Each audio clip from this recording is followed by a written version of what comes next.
വലിയവനായ ദൈവമേ, സർവ്വഭൂമിയും അങ്ങയുടെ മഹത്വം കൊണ്ട് നിറയുമാറാകട്ടെ. പ്രിയ വായനാ സുഹൃത്തെ, താങ്കൾക്ക് യേശു കർത്താവിൻ്റെ നാമത്തിൽ സ്നേഹവന്ദനം. പുതിയ വായനാ ഭാഗങ്ങളിലേക്ക് സ്വാഗതം. ഇന്ന് മെയ് 11, ഒന്നാമത്തെ വായനാ ഭാഗം ന്യായാധിപന്മാരുടെ പുസ്തകം 9-ാം അധ്യായം. ഇതൊരു ദീർഘമായ അധ്യായമാണ്. ഒരു 57 വാക്യത്തോളമുള്ള അധ്യായമാണ്. ഇതിനകത്ത് വന്നിരിക്കുന്നത് ഒരു കാര്യത്തെ സംബന്ധിച്ച് മാത്രമാണ്. ഇതിനകത്ത് പറഞ്ഞിരിക്കുന്നത് ഒരു സംഭവമാണ്, ഒരു ചരിത്രമാണ്, നടന്ന കാര്യമാണ്. നടന്ന കാര്യത്തെ, ആ നടന്ന സംഭവത്തെ അതുപോലെ പ്രതിപാദിച്ചിരിക്കുകയാണ്. എന്തെന്നാൽ യെരുബാൽ അല്ലെങ്കിൽ ഗിദെയോൻ്റെ മക്കളിൽ ഒരുവൻ ശേഖേമിൽ നിന്ന്, ശേഖേം കയറ്റത്തിയാണ് അവൻ്റെ അമ്മ. ആ ശേഖേമിൽ ചെന്ന് അബീമേലെക്ക് എന്നാണ് ആ മകൻ്റെ പേര്.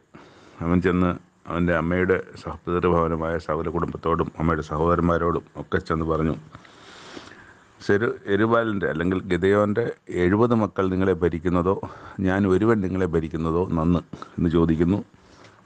അപ്പോൾ അവരോട് എല്ലാം കൂട്ടുകെട്ടുണ്ടാക്കി അവരുടെ ഹൃദയം അബീമേലെക്കിനോട് ചാഞ്ഞു.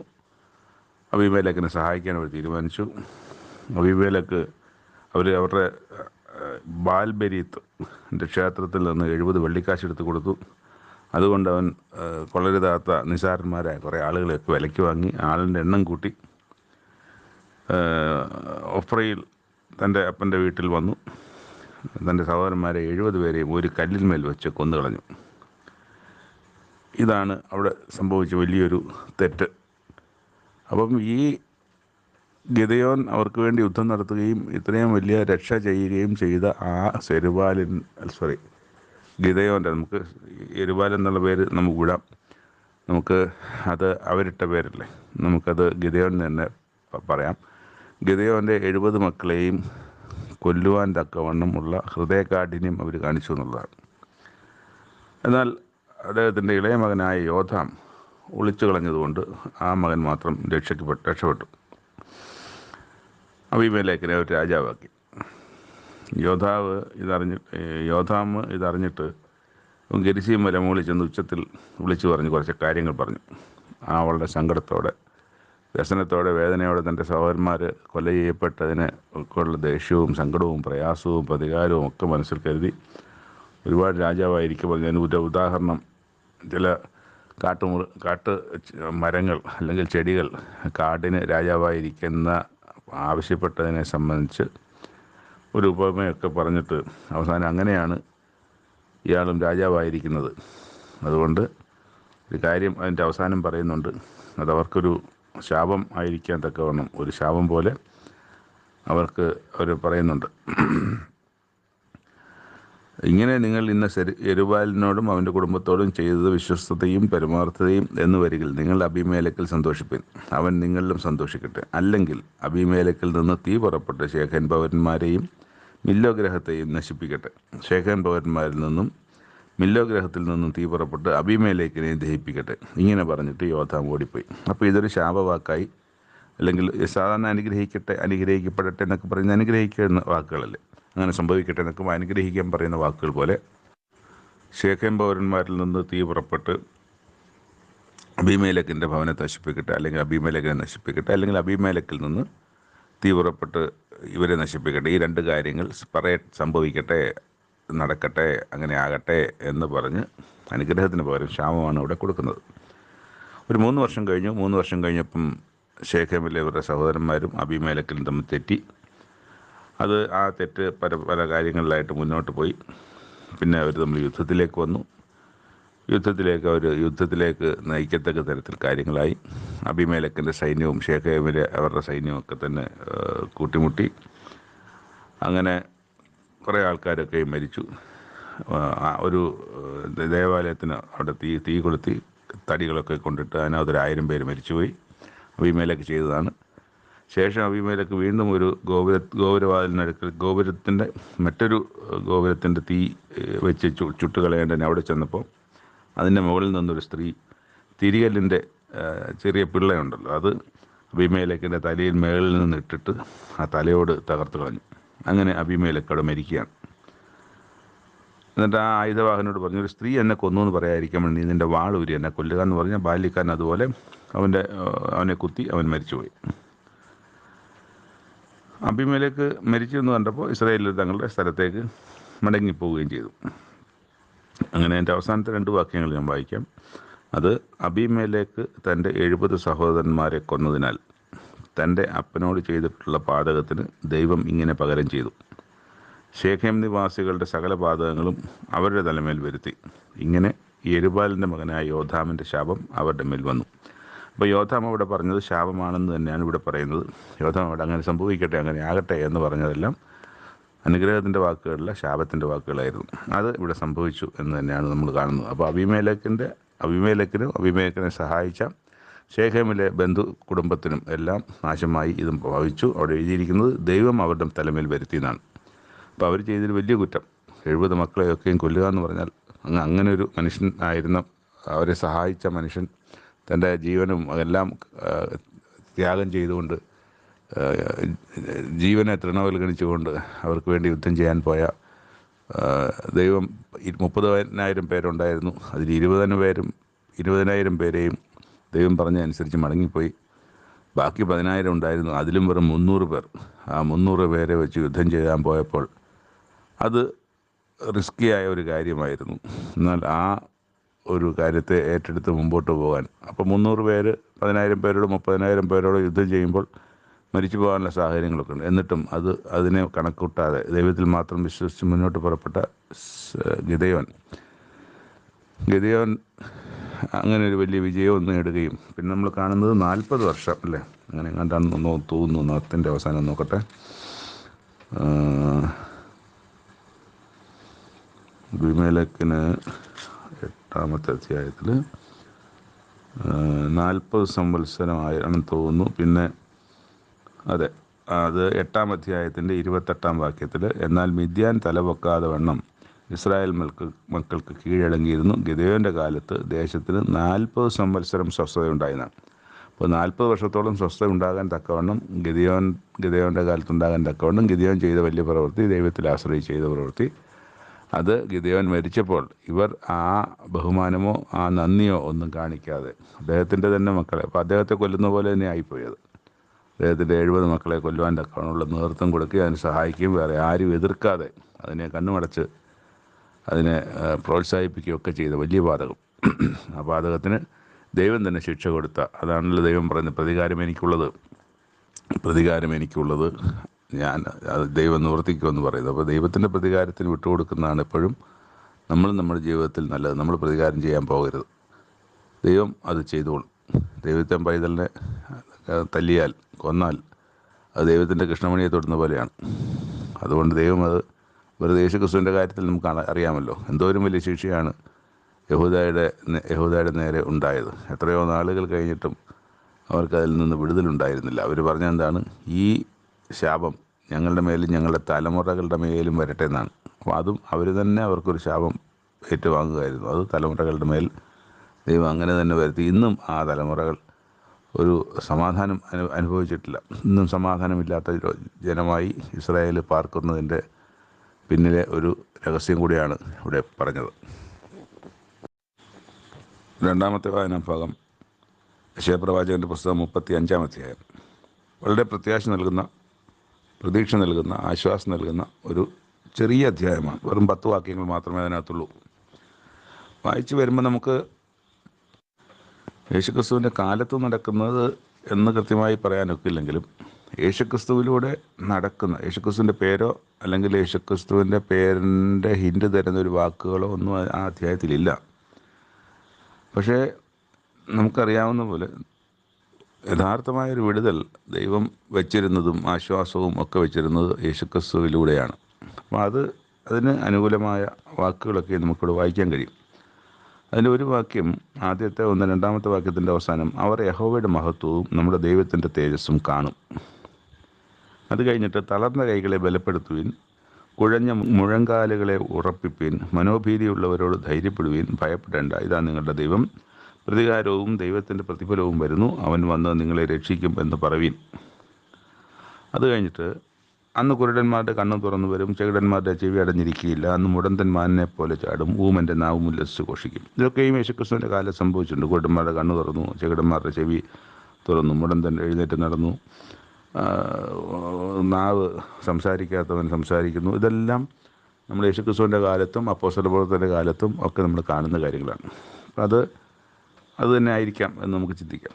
അതുപോലെ എന്നിട്ട് വായിക്കുന്നത്, അവിടെ ഒരു പെരുവഴിയും പാതയും ഉണ്ടാകും, അതിന് വിശുദ്ധ വഴി എന്ന് പേരാകും, ഒരശുദ്ധനും അതിൽ കൂടി കടന്നു പോകുകയില്ല എന്നും പറയുന്നുണ്ട്. അപ്പോൾ വഴിപോക്കർ ഭോഷന്മാർ പോലും വഴിതെറ്റാതെ അവിടെ ആ വഴിയിൽ കൂടെ നടന്നു പോരും. ഒരു സിംഹവും അവിടെ ഉണ്ടാകുകയില്ല, ഒരു ദുഷ്ടമൃഗവും അവിടെ കയറി വരികയില്ല, ആ വഴി അവിടെ കാണുകയില്ല. വീണ്ടെടുക്കപ്പെട്ടവർ അവിടെ നടക്കും.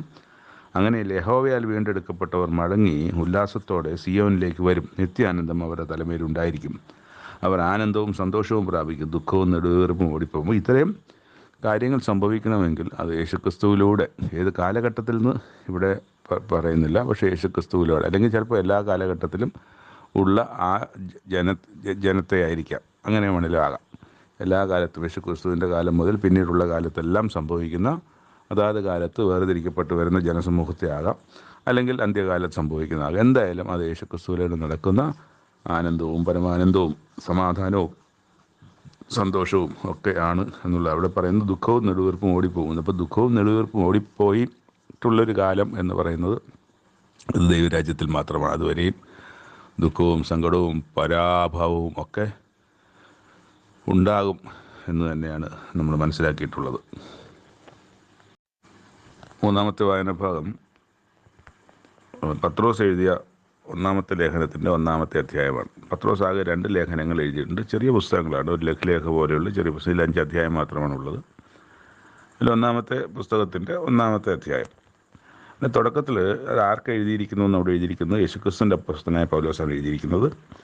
പൊന്തോസിലും ഗലാത്തിയിലും കപ്പദോക്കിയയിലും ആസ്യയിലും ബിഥുന്യയിലും ചിതറിപ്പാർക്കുന്ന പരദേശികളും പിതാവായ ദൈവത്തിൻ്റെ മുന്നറിവിനൊത്തവണ്ണം ആത്മാവിൻ്റെ വിശുദ്ധീകരണം പ്രാപിച്ച് അനുസരണം കാണിപ്പാനും യേശുക്രിസ്തുവിൻ്റെ രക്തത്താൽ തളിക്കപ്പെടുവാനുമായി വ്രതന്മാരുമായവർക്ക് എഴുതുന്നത്. അപ്പോൾ അങ്ങനെയുള്ള വ്രതന്മാർ ഈ പ്രദേശങ്ങളിൽ മാത്രമല്ല, ലോകത്ത് നാനാഭാഗങ്ങളിലേക്കും പടർന്നുകൊണ്ടിരിക്കുകയായിരുന്നു. അവർക്കുമാകാം. ഇന്ന് ലോകത്തെല്ലായിടവുമുള്ള യേശുക്രിസ്തുവിൻ്റെ യേശുക്രിസ്തുവിലുള്ള വ്രതന്മാർക്കും ആകാം എഴുതുന്നത്. അപ്പോൾ ആ എഴുത്തിൽ ഇതിനകത്ത് നമ്മൾ കാണുന്നത് വിശ്വാസത്തിൻ്റെ ശോധനയെ സംബന്ധിച്ച് ഒരു പ്രധാനപ്പെട്ട കാര്യം പത്രോസ് പറയുന്നുണ്ട്.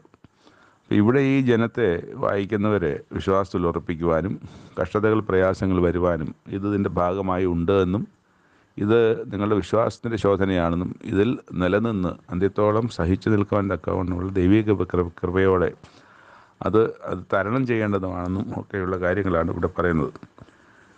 അവിടെ അന്ത്യകാലത്തിൽ വെളിപ്പെടുവാൻ ഒരുങ്ങിയിരിക്കുന്ന രക്ഷയ്ക്ക് വിശ്വാസത്താൽ ദൈവശക്തിയിൽ കാക്കപ്പെടുന്ന നിങ്ങൾക്ക് വേണ്ടി എന്നാണ് പറഞ്ഞിരിക്കുന്നത്. എന്നിട്ട് പറയാണ്, സ്വർഗത്തിൽ നിങ്ങൾക്ക് വേണ്ടി സ്വർഗത്തിൽ സൂക്ഷിച്ചിരിക്കുന്നതും ക്ഷയം, മാലിന്യം, വാട്ടം എന്നിവ ഇല്ലാത്തതുമായ അവകാശത്തിനായി തന്നെ വീണ്ടും ജനിച്ചിരിക്കുന്നു. അതിൽ നിങ്ങളിപ്പോൾ അല്പനേരത്തേക്ക് നാനാ പരീക്ഷകളാൽ ദുഃഖിച്ചിരിക്കേണ്ടി വന്നാലും, അപ്പോൾ നാനാ പരീക്ഷകൾ ഉണ്ട് എന്നുള്ളതും അത് അല്പനേരത്തേക്കുള്ളതാണെന്നും അത് നിങ്ങളുടെ ജീവിതകാലത്തിൻ്റെ ചില വർഷങ്ങളിലേക്ക് മാത്രമുള്ളതായിരിക്കുമെന്നും അതെന്നും എന്നേക്കും ഉള്ള സങ്കടത്തിനല്ല, മറിച്ച് അത് ആനന്ദത്തിലേക്കാണെന്നും പറയുന്നത്. ദുഃഖിച്ചിരിക്കേണ്ടി വന്നാലും ആനന്ദിക്കുന്നു. എങ്ങനെയാണ് ആനന്ദിക്കുന്നത്? ഈ ദുഃഖങ്ങളും പ്രയാസങ്ങളും വരുമ്പോൾ ആനന്ദിക്കാൻ തക്കവണ്ണം ദൈവം എനിക്ക് വച്ചിരിക്കുന്ന ആ വലിയ രക്ഷ, വലിയ നന്മ എനിക്ക് ലഭിക്കും. അതുകൊണ്ട് ഈ കഷ്ടങ്ങളെ പൗലോസ് അപ്പോസ്തലൻ പറഞ്ഞതുപോലെ കഷ്ടങ്ങളെ സാരമില്ല എന്ന് എണ്ണുവാൻ പഠിച്ചിരിക്കുന്നു അല്ലെങ്കിൽ ശീലിച്ചിരിക്കുന്നു എന്ന് പറയുന്ന ഒരു വിശ്വാസ സമൂഹമാണെങ്കിൽ അവർക്ക് ആനന്ദിക്കാൻ കഴിയും. അഴിഞ്ഞു പോകുന്നതും തീയിൽ ശോധന കഴിക്കുന്നതുമായ പൊന്നിനേക്കാൾ നിങ്ങളുടെ വിശ്വാസത്തിൻ്റെ പരിശോധന വിലയേറിയത് എന്ന് യേശുക്രിസ്തുവിൻ്റെ പ്രത്യക്ഷതയിൽ പുകഴ്ചയ്ക്കും തേജസ്സന്മാനത്തിനുമായി കാണുവാൻ അങ്ങനെ ഇടവരും. അപ്പോൾ ഈ വിശ്വാസത്തിൻ്റെ ശോധന വലിയതായിരുന്നു. അപ്പോൾ യേശുക്രിസ്തുവിലേക്ക് നോക്കുമ്പോൾ യേശുക്രിസ്തു ഈ എല്ലാവരെയും സഹായിച്ചും അവർക്ക് രോഗസൗഖ്യം കൊടുത്തും സുവിശേഷം അറിയിച്ചും ആഹാരം പോലും കൊടുത്തും ഒക്കെയും കൂടെ നടന്ന ജനം അവരുടെ മുമ്പിൽ വെച്ച് യേശുക്രിസ്തു കൊല ചെയ്യപ്പെടുകയും തീരെ നിന്ദിക്കപ്പെടുകയും ഒക്കെ ചെയ്ത് ആയിരിക്കുന്ന സമയത്ത് അവരുടെ മുമ്പിൽ ഒരു നിന്ദയായി മാറുകയാണ് യേശുക്രിസ്തു. ലജ്ജിക്കപ്പെടേണ്ട അവസ്ഥയിലേക്ക് യേശുക്രിസ്തു മാറുകയാണ്. അപ്പോൾ അതൊരു ശോധന യേശുക്രിസ്തുവിലേക്ക് കടന്നുപോയി. ഞാനിങ്ങനെ മരിച്ചു പോയല്ലോ എന്ന് വേണമെങ്കിൽ യേശുക്രിസ്തുവിന് ചിന്തിക്കാം. പക്ഷേ യേശുക്രിസ്തു അങ്ങനെ ചിന്തിച്ചിട്ടൊന്നുമില്ല. പക്ഷേ അതിൻ്റെ അവസാനം എന്തായിരുന്നു? ആ വിശ്വാസത്തിൻ്റെ ശോധന വിലയേറിയതായിരുന്നു എന്ന് മൂന്നാം നാൾ ഉയർത്തെഴുന്നേറ്റ് നിത്യജീവൻ പ്രാപിച്ചപ്പോൾ എന്തുകൊണ്ടാണ് ഉയർത്തെഴുന്നേൽക്കാൻ സാധിച്ചത്? മരിച്ചത് കൊണ്ടാണ്. എന്തുകൊണ്ടാണ് നിത്യജീവൻ കിട്ടാൻ സാധിച്ചത്? ആ വിശ്വാസത്തിൻ്റെ ശോധനയിൽ ആ അന്ത്യത്തോളം വിശ്വാസത്തിൽ നിന്നതുകൊണ്ടാണ്. കളഞ്ഞിട്ട് പോകാതെ വിശ്വാസത്തിൽ നിന്നതുകൊണ്ട്, വിശുദ്ധ ജീവിതം നയിച്ചതുകൊണ്ട് ദൈവം സകല മനുഷ്യരിലും ആദ്യത്തെ ഉയർത്തെഴുന്നേറ്റ് നിത്യജീവൻ പ്രാപിക്കുന്നവനെ യേശുക്രിസ്തുവിനെ മാറ്റി. അന്ന് യേശുക്രിസ്തു തനിക്ക് സംഭവിച്ച കാര്യങ്ങളെക്കുറിച്ച് ചിന്തിക്കുമ്പോൾ ഒക്കെ നന്നായി. ഇവിടെ നമ്മൾ പറയുന്നത് എൻ്റെ വിശ്വാസത്തിൻ്റെ പരിശോധന വിലയേറിയതായിരുന്നു എന്ന് യേശുക്രിസ്തു മനസ്സിലാക്കിയതുപോലെ യേശുക്രിസ്തുവിൻ്റെ പ്രത്യക്ഷതയിൽ നമുക്ക് നിത്യജീവൻ ലഭിച്ച് ഉയർത്തെഴുന്നേറ്റ് നിത്യജീവൻ ലഭിക്കുമ്പോൾ നമുക്കും ആ വിലയേറിയത് ആയിരുന്നു എന്ന് ഉള്ള പുകഴ്ചയ്ക്കും തേജസ്സിനും മാനത്തിനും കാണുവാൻ അങ്ങനെ ഇടവരുമെന്നാണ് വഴി എഴുതിയിരിക്കുന്നത്. അതെന്നാ? ഇന്നെങ്ങും അല്ല അതിൻ്റെ തേജസ് നമുക്ക് മനസ്സിലാകും. നമ്മളൊരു കാലത്ത് യേശുക്രിസ്തുവിൻ്റെ പ്രത്യക്ഷതയിൽ ആ നിത്യജീവൻ പ്രാപിക്കുമ്പോൾ നമുക്ക് മനസ്സിലാവും, എടാ ഇതൊക്കെയും നമ്മൾ അനുഭവിച്ചത് നന്നായി. അന്ന് അത് വിട്ടുപോയിരുന്നെങ്കിൽ എനിക്ക് സഹിക്കാൻ കഴിയില്ല, എനിക്കോട് സാധിക്കുന്നില്ല എന്ന് പറഞ്ഞ്, ഇത് എനിക്ക് അനുഭവിക്കേണ്ട കാര്യമില്ല എന്ന് പറഞ്ഞ് വിട്ടുപോയിരുന്നെങ്കിൽ ഇന്ന് ഈ സന്തോഷം അനുഭവിക്കാൻ യേശുക്രിസ്തു അനുഭവിച്ചതുപോലെ, യേശുക്രിസ്തു ചിന്തിച്ചതുപോലെ ചിന്തിക്കാൻ ഇടവരുന്ന ഒരു കാലത്തെ സംബന്ധിച്ചാണ് ഇവിടെ പത്രോസ് തരുന്ന ആ കാഴ്ച, അല്ലെങ്കിൽ അതിനെക്കുറിച്ചുള്ള അറിയിപ്പ് ഇവിടെ പറയുന്നത്. അപ്പോൾ വിശ്വാസത്തിൻ്റെ പരിശോധന വലുതാണ്. പൊന്നിനേക്കാളും വെള്ളിയേക്കാളും അതിനെ ഊതിക്കഴിച്ച് പൊന്നിനെ അതിൽ നിന്ന് മാറ്റിയെടുക്കുന്ന പോലെ വെള്ളി അതിൽ നിന്ന് നീക്കി പുടം കളഞ്ഞ് അല്ലെങ്കിൽ വിശുദ്ധീകരിച്ച് പൂർണ്ണ വിശുദ്ധിയായ കൊള്ളാവുന്ന സ്വർണവും വെള്ളിയും തീയിലൂടെയാണ് വേർതിരിച്ചെടുക്കുന്ന പോലെ നമ്മൾ വിശ്വാസത്തിൻ്റെ ശോധന അതിനേക്കാൾ വലിയ തീയിലൂടെ കടന്നുപോയാണ് സാധ്യമാക്കുന്നത്, അല്ലെങ്കിൽ ആ പ്രോസസ്സ് അങ്ങനെയാണ് എന്ന് പറയുകയാണ്. അതുകൊണ്ട് ആ കഷ്ടം നമ്മളെ തകർത്താനിടയാക്കരുത് എന്നുള്ളതാണ്. വിശ്വാസത്തിൻ്റെ ശോധന വിശ്വാസത്തിൽ നിലനിൽക്കണം എന്നുള്ളതാണ്. എന്നിട്ട് പിന്നെ പറയും, നിങ്ങൾക്ക് വരുവാനിരിക്കുന്ന കൃപയെക്കുറിച്ച് പ്രവചിച്ച പ്രവാചകന്മാർ ഈ രക്ഷയെ ആരാഞ്ഞ് അന്വേഷിച്ചിരുന്നു. അപ്പോൾ ഇതെപ്പോൾ നടക്കാനുള്ളതെന്നാണ് അവർ ആലോചിക്കുന്നത്. ഈ തന്നിലൂടെ പറയുന്ന പ്രവചനം, ദൈവം തൻ്റെ അവയിലൂടെ തരുന്ന പ്രവചനങ്ങളൊക്കെ എപ്പോൾ നടക്കാനുള്ളതാണെന്ന് അവർ അതിനെക്കുറിച്ച് പരിശോധിക്കുന്നുണ്ട്.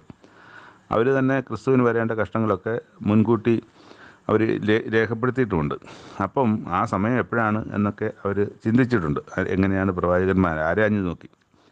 അപ്പോൾ അവർക്ക് മനസ്സിലായത് തങ്ങൾക്കായിട്ടല്ല, അല്ലെങ്കിൽ തങ്ങളുടെ കാലത്ത് സംഭവിക്കാനുള്ളതല്ല, നിങ്ങൾക്കായിട്ടത്ര നിങ്ങളുടെ കാലത്ത് സംഭവിക്കാനുള്ളതാണ് ഞങ്ങൾ ഇന്ന് ചെയ്യുന്ന ശുശ്രൂഷ എന്നവർക്ക് വെളിപ്പെട്ടു. സ്വർഗത്തിൽ നിന്ന് അയച്ച പരിശുദ്ധാത്മാവിൽ നിങ്ങളോട് സുവിശേഷം അറിയിച്ചവർ ആരൊക്കെയാണ്? സുവിശേഷം അറിയിച്ച ഒരുപാട് പേരുണ്ട്. അല്ലെങ്കിൽ 4 സുവിശേഷ ലേഖനങ്ങളുണ്ട്, പോലെ ഗോസ്പൽ സുവിശേഷങ്ങൾ എഴുതപ്പെട്ട സുവിശേഷങ്ങളുണ്ട്, നിങ്ങളോട് ആളുകൾ വന്നു പറഞ്ഞ സുവിശേഷമുണ്ട്. ഇതൊക്കെയും അറിയിച്ചവർ അത് ഇപ്പോൾ നിങ്ങളെ ഗ്രഹിപ്പിച്ചുമിരിക്കുന്നു.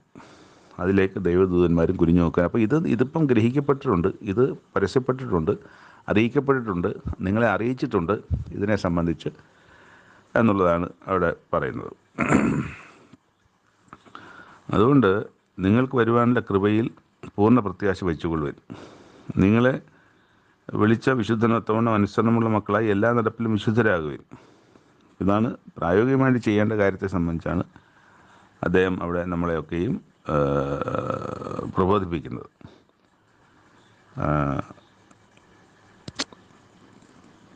പിതാവ് എന്ന് വിളിക്കുന്നു, അതായത് മുഖപക്ഷം കൂടാതെ ഓരോരുത്തരുടെ പ്രവൃത്തിക്ക് തക്കവണ്ണം ന്യായം വിധിക്കുന്നതിന് നിങ്ങൾ പിതാവ് എന്ന് വിളിക്കുന്നുവെങ്കിൽ നിങ്ങളുടെ പ്രവാസകാലം ഭയത്തോടെ കഴിപ്പിന്. അപ്പോൾ ഇത് നമ്മുടെ ഒരു പ്രവാസകാലമാണ്. ഇത് ഭയത്തോടെ, ഭയം എന്ന് പറഞ്ഞാൽ എന്ത് ഭയമാണ്? ദൈവഭയത്തോടെ, ദൈവത്തിന് ഹിതമില്ലാത്ത കാര്യങ്ങൾ ചെയ്യാതെ ദൈവത്തിന് പ്രസാദമായ കാര്യങ്ങൾ ചെയ്തുകൊണ്ട് ജീവിക്കുന്നതിനെയാണ് ഭയത്തോടെ കഴിയുക എന്ന് പറയുന്നത്. അപ്പോൾ അങ്ങനെ കഴിയുക, ഭയത്തോടെ പ്രവാസകാലം കഴിയുക എന്നാണ് പറയുന്നത്, വായിക്കുന്നത്. നിങ്ങളെ വീണ്ടെടുത്തിരിക്കുന്നത് പൊന്ന് വെള്ളി എന്ന് കഴിഞ്ഞാൽ അഴിഞ്ഞു പോകുന്ന വസ്തുക്കളെ കൊണ്ടല്ല, ക്രിസ്തു എന്ന നിർദോഷവും നിഷ്കളങ്കവുമായ കുഞ്ഞാടിൻ്റെ വിലയേറിയ രക്തം കൊണ്ടാണ് നമ്മളെ ഓരോരുത്തരെയും വീണ്ടെടുത്തിരിക്കുന്നത്. നമ്മൾ അറിയണം, അല്ലെങ്കിൽ നമ്മൾ അറിയുന്നുണ്ടല്ലോ. അവൻ ലോകസ്ഥാപനത്തിന് മുമ്പേ മുന്നറിയപ്പെട്ടവനും അവൻ മുഖാന്തരം ദൈവത്തിൽ വിശ്വസിക്കുന്ന നിങ്ങൾ നിമിത്തം ഈ അന്ത്യകാലത്ത് വെളിപ്പെട്ടവനുമാകുന്നു. പക്ഷേ ഇത് ലോകസ്ഥാപനത്തിന് മുമ്പേ ദൈവത്തിൻ്റെ മനസ്സിലുള്ള പദ്ധതിയാണ്, ദൈവത്തിൻ്റെ മനസ്സിലുള്ളതാണ്. പക്ഷേ അത് വെളിപ്പെട്ട എപ്പോഴാണ്? ഈ കാലത്താണ്. ഇന്നിപ്പോൾ 2000 വർഷമായിട്ട് ഇത് മനസ്സിലാക്കിയിരിക്കുന്ന ഒരുപാട് ആളുകൾ ഉണ്ട് താനും. അപ്പം അത് ലോകസ്ഥാപനത്തിന് മുമ്പേ എന്ന് പറയുമ്പോൾ എത്ര ആയിരം വർഷങ്ങളാണ്, എത്ര കോടി വർഷങ്ങൾക്ക് മുമ്പേ ദൈവത്തിൻ്റെ പദ്ധതിയിലുള്ളൊരു കാര്യമാണ് ഇന്ന് ക്രിസ്തുവിലൂടെ വെളിപ്പെട്ടതെന്നാണ് പറയുന്നത്, നമ്മൾ വായിക്കുന്നത്. അപ്പോൾ നിങ്ങളുടെ വിശ്വാസവും പ്രത്യാശയും ദൈവത്തിൽ വെച്ച് കൊള്ളേണ്ടതിന് ദൈവം അവനെ മരിച്ചവരുടെ ഇടയിൽ നിന്ന് എഴുന്നേൽപ്പിച്ച് അവന് തേജസ്സ് കൊടുത്തുമിരിക്കുന്നു. എന്നാൽ സത്യമനുസരിക്കായികയാൽ നിങ്ങളുടെ ആത്മാക്കളെ നിർവ്യാജമായ സഹോദര പ്രീതിക്കായി നിർമ്മലീകരിച്ചിരിക്കൊണ്ട് ഹൃദയപൂർവ്വം അന്യോന്യം ഉറ്റു സ്നേഹിപ്പിൻ. അപ്പം അങ്ങനെ പറഞ്ഞുകൊണ്ടാണ് അതിൻ്റെ അവസാനം, നിങ്ങളെ കെടുന്നു വീഴ്ത്താലല്ല കെടാത്തതിനാൽ ജീവനുള്ളതും നിലനിൽക്കുന്നതുമായി ദൈവവചനത്താലാണ് നിങ്ങളെ വീണ്ടും ജനിപ്പിച്ചിരിക്കുന്നത്. അപ്പം നിങ്ങൾ ജനിച്ചിരിക്കുന്നത് നിർമ്മലമായ അല്ലെങ്കിൽ ജീവനുള്ളതും നിലനിൽക്കുന്നതുമായ ദൈവവചനത്താൽ തന്നെ. നമ്മളും ജലസ്നാനം എങ്ങനെയാണ്? വചനത്താലുള്ള ജലസ്നാനം എന്നാണ്. അല്ലെങ്കിൽ മനുഷ്യന് ആർക്കെങ്കിലും എന്തെങ്കിലും തോന്നുന്ന ജലസ്നാനമല്ല, ഇങ്ങനെ ചെയ്താൽ മതി എന്ന് പറയുന്ന ജലസ്നാനമല്ല, വചനത്താലുള്ള ജലസ്നാനം എന്നാണ് ജലസ്നാനത്തെക്കുറിച്ച് നമ്മൾ വായിക്കുന്നത്. അപ്പോൾ വചനം പ്രകാരമുള്ള ജലസ്നാനമാണ് ജലസ്നാനം. അപ്പം അങ്ങനെ ജലസ്നാനത്താൽ വീണ്ടെടുക്കപ്പെട്ടവർ അല്ലെങ്കിൽ ജലസ്നാനത്താൽ വിശുദ്ധീകരിക്കപ്പെട്ടവർ എന്നാണ് ഇത് വായിക്കുന്നവരെയും. പത്രോസ് ആർക്കൊക്കെ വേണ്ടിയാണ് എഴുതിയിരിക്കുന്നത് അവർക്കൊക്കെയും അത് നൂറ്റാണ്ടുകളായി കഴിഞ്ഞു വന്നുകൊണ്ടിരിക്കുന്ന കാലത്ത് ഈ വിശ്വാസത്തിലേക്ക് വന്ന അടുത്ത എല്ലാ മനുഷ്യരോടും പത്രോസ് പറയുന്ന കാര്യമാണ് ഈ ധൈര്യപ്പെടുത്തൽ, ബലപ്പെടുത്തൽ, വിശ്വാസത്തിൻ്റെ ശോധന. ആ വിശ്വാസത്തിൽ അന്ത്യത്തോളം നിലനിൽക്കാനുള്ളത് നിങ്ങൾക്ക് ലഭിക്കാനിരിക്കുന്നത് ഏറ്റവും മെച്ചമായതാണ്.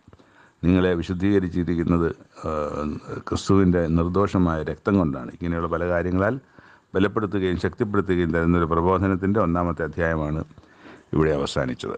3 വായനാഭാഗങ്ങൾ ഇവിടെ അവസാനിക്കുന്നു. പുതിയ വായനാഭാഗങ്ങളുമായിട്ട് നമുക്ക് വീണ്ടും കാണാം. ദൈവനാമത്തിന് മഹത്വമുണ്ടാകട്ടെ. Thank U.